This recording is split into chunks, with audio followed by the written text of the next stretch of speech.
People always ask me what it feels like at this point in my life, looking back at everything I've done in that ring. Truth is, it doesn't feel that different. You wake up, you think about the matches, the moments, the things you could have done better, and you carry it with you. That part never changes. But recently, someone asked me a different question.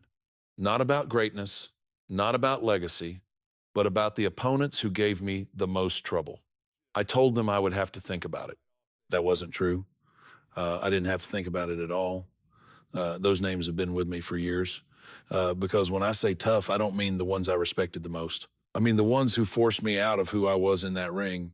The ones who found something in my game that didn't hold up and kept pressing on it until I had no choice but to change. Most men react. These five didn't. They didn't follow my pace. They didn't respect my control. They forced me to adjust to fight in ways I never wanted to. And once you're doing that, you're not in control anymore. There were five men who did that to me. Let me start at the beginning. It was kind of a perfect storm. You have to go to kind of look back to where the product was when I come onto the scene. You had characters that were fun-loving and over the top, and then you had this character come in that was dark. He was scary. Talked about taking your soul. Shawn Michaels was one of the first names that came to mind, and that should tell you everything. We were never the same kind of competitor, but there was always respect there, the kind you don't have to talk about. You just feel it the moment you step in the ring. Because with Shawn, you knew one thing right away. If you gave him a second, he would take everything. I was control. He was chaos. I slowed matches down, made every movement matter, built toward the finish. Shawn didn't build. He struck. Speed, timing, precision, one opening, one mistake, and Sweet Chin Music could end it before you even realized you were exposed. He played a different game, and that game never slowed down. What made him difficult was that he refused to fall into my rhythm. Most opponents eventually react, they adjust to my pace, they start making mistakes. Shawn didn't. He sped things up. He forced exchanges I didn't want. He broke the structure I relied on. Every time I thought I had control, he shifted it. And suddenly I wasn't dictating anymore. I was reacting. WrestleMania 25, 2009. I went in believing I could control it. Early on, I slowed him down, grounded him, started building the match my way, and then it changed. He created space, increased the pace, forced me to move faster than I wanted. There were moments I had him finished, moments where it should have been over. And then, out of nowhere, Sweet Chin Music. That was the moment I realized I couldn't control when the danger came. It was always there. WrestleMania 26 was the same problem, just heavier. I knew what was coming, and it didn't matter. He forced that pace again, forced me into situations where one mistake could end everything, and there were moments where I was right there on the edge of losing it. He took my control away. He forced me to fight at his speed, not mine. And when that happens, you're not the one in charge anymore. I never controlled Shawn Michaels, but he wasn't the only one. Brock Lesnar was a completely different kind of problem, and that made him even more dangerous. There was no history between us that you could lean on, no shared rhythm, no understanding of how things were supposed to go. With most opponents, even the toughest ones, there is a structure. There is a way the match unfolds. With Brock, there was none of that. From the moment you stand across from him, you can feel it. This is not about pacing. This is not about control. This is about impact. I was presence. He was reality. I built everything around aura, around pressure, around making a man feel something before I even touched him. Brock didn't feel that. He didn't hesitate, didn't slow down, didn't give you that moment where you take control. He was speed, power, and intent all at once. While I was building toward the tombstone, he was already thinking about the next F5. And the difference with him was simple. When he hit you, you stayed hit. What made him difficult was that he didn't play into anything I relied on. The aura didn't matter. The pacing didn't matter. He didn't react, he imposed. Most men, even strong ones, eventually give you something to work with. Brock didn't. He took space, he closed distance, and he forced the match into a fight. I didn't choose. And when that happens, you're not dictating anymore. You're dealing with whatever is coming at you. WrestleMania 30, 2014.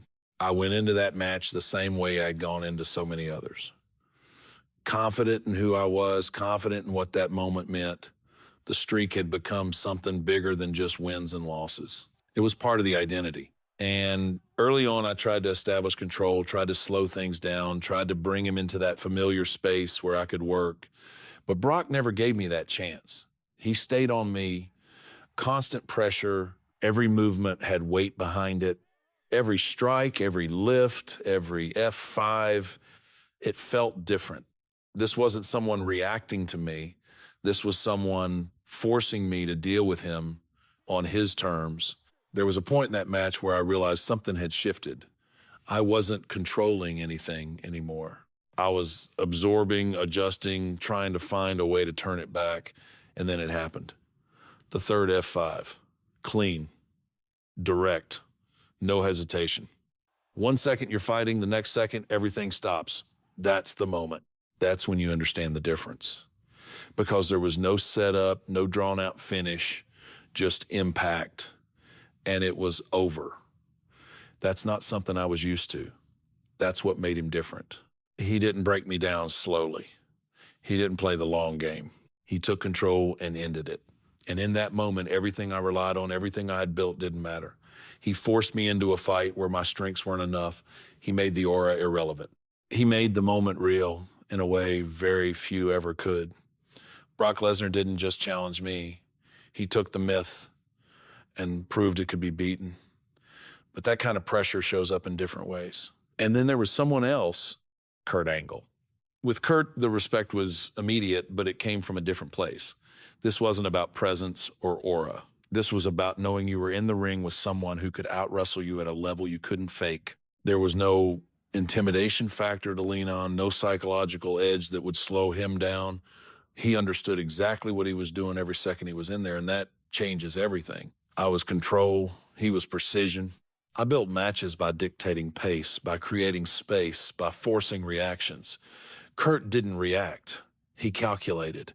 Every movement, every hold, every transition had purpose. He didn't need momentum to take control. He could take it in the smallest exchange. While I was setting up strikes, setting up impact, he was already breaking things down underneath me piece by piece. What made him difficult was that he forced me into a kind of match I didn't want to have. Most opponents eventually fall into your style. They slow down, they start making mistakes. Kurt didn't. He stayed technical. He stayed disciplined. He attacked balance, positioning, leverage. He made me work in ways I didn't have to with anyone else. And when you're forced out of your strengths and into someone else's system, you're not in control anymore. No Way Out 2006. I went into that match expecting a fight, but still believing I could impose my pace. Early on, I tried to ground him, tried to slow things down, tried to build the match the way I always did. And for a moment, it felt like it was working. But Kurt doesn't stay in those moments. He transitions. One hold into another, one position into the next. Every time I created space, he closed it. Every time I tried to reset, he pulled me back into his world. There was a point where I realized I wasn't dictating anything anymore. I was defending, I was trying to escape instead of control. The ankle lock, the constant pressure, the chain wrestling, it forced me into a fight where every second mattered, where one mistake could end it. That's not the kind of match I built my career on. But that's exactly where he took me. That's what elite skill does. It doesn't overwhelm you all at once. It takes your control away slowly, quietly, until you realize you're no longer the one deciding how things go. And once that happens, you're not fighting your match anymore. He made me wrestle his match. He forced me to adapt, to change, to survive in a way I didn't want to. And when you're in that position, your aura, your reputation, everything you've built, it doesn't matter the same way anymore. Kurt Angle didn't try to beat me at my game. He took me out of it completely. But that kind of pressure doesn't always come from skill. Sometimes it comes from something else entirely. Mick Foley was never supposed to be that kind of problem. When you looked at him, when you broke it down on paper, nothing about it suggested he should be able to push someone like me to that level. But the moment you stepped into the ring with him, you realized very quickly this wasn't about skill. This wasn't about structure. This was about something much harder to deal with. We weren't friends. There wasn't that kind of connection. If anything, early on, there was a sense that I understood exactly what I was dealing with. A dangerous man, but still someone who could be controlled, someone who would react like everyone else eventually did. That assumption didn't last long. I was fear, he was pain. I created pressure by making people hesitate, by making them feel something before the match even started. Foley didn't feel that. He didn't slow down, didn't pull back, didn't give you that moment where you take control. He moved forward no matter what. While I was building toward an ending, he was willing to go through anything to keep the match alive. What made him difficult was that he didn't respond the way a normal opponent should. You hit him, he kept coming. You dropped him, he got back up. There was no point where he broke, no point where the match settled into something predictable. Most men give you a moment. Foley didn't. He took everything and gave nothing back in the way you expected. Hell in a Cell 1998. I went into that match knowing it was going to be physical, knowing it would be violent, but still believing I could control it. We started on top of that structure, and early on, I had the advantage. I had the position, I had the control, and then everything changed in an instant. I threw him off the cell. That should have been the end. In any other situation, with any other opponent, it would have been, but it wasn't. He got back up. That's the moment. That's when you realize you're not dealing with something normal anymore. The match didn't stop. It didn't slow down. If anything, it became something else entirely. We went back up and then through the cell straight down into the ring. Another moment that should have ended it. Another moment where control should have been clear. And still, he kept going.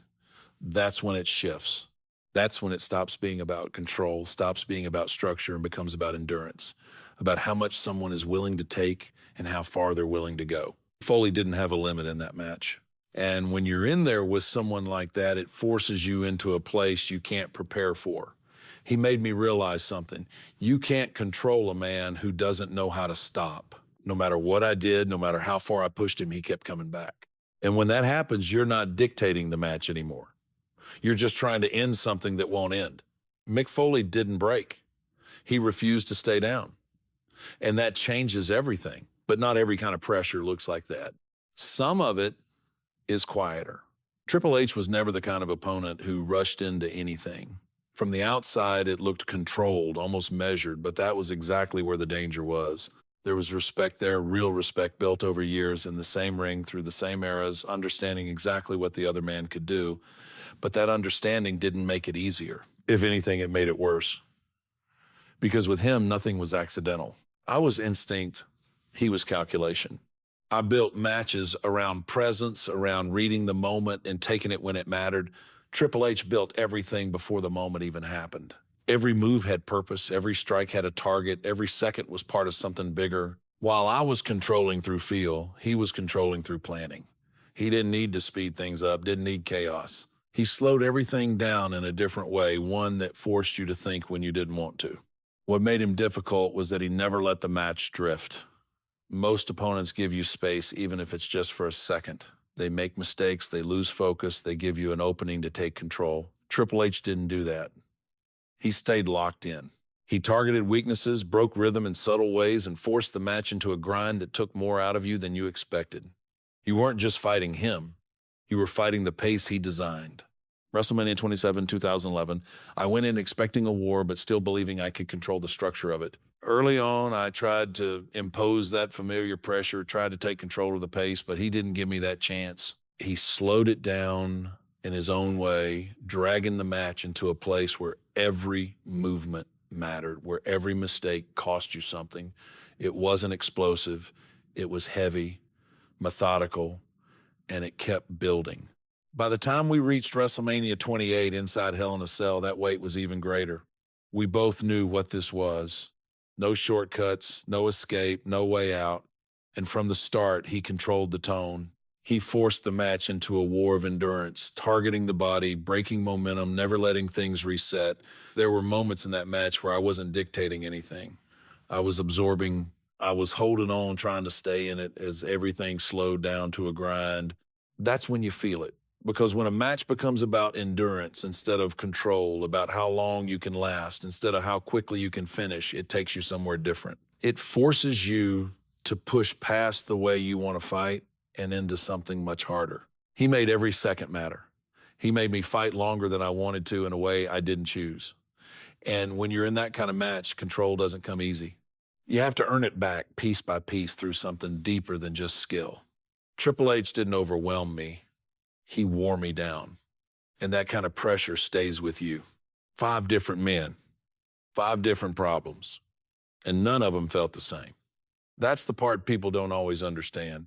Tough isn't one thing. It's not just power. It's not just speed. It's not just skill. It's the moment when something you rely on stops working, when something you've built your entire career around gets taken away from you, even if only for a few seconds. And those seconds, they stay with you longer than any victory ever does. Sean forced me to abandon my pace. He turned control into chaos and made me chase something I couldn't slow down. Brock took the aura out of the equation completely. He didn't hesitate, didn't react, didn't care. He turned everything into impact, and when that happens, there's nowhere to hide. Kurt pulled me into a different kind of fight, one built on precision and technique where control isn't given, it's taken piece by piece. Foley pushed past limits that shouldn't be possible, took everything I gave him and kept coming until the match stopped being about control and became about survival. And Triple H, he stretched everything out, slowed it down in a way that forced you to endure more than you wanted to, making every second feel heavier than the last. 5 different problems, but the result was always the same. They took something away from me. Not permanently, not completely, but enough to make me feel it. Enough to force me to adjust, to change, to fight in a way I didn't plan for. And when you've built your identity around control, around being the one who dictates everything inside that ring, losing even a piece of that changes how you see things. That's what stayed with me. Not the wins, not the records, not even the moments people still talk about. It's those seconds where I had to figure it out in real time, where I had to become something different just to get through it.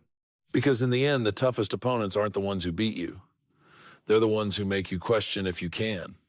And once that happens, you're never quite the same again.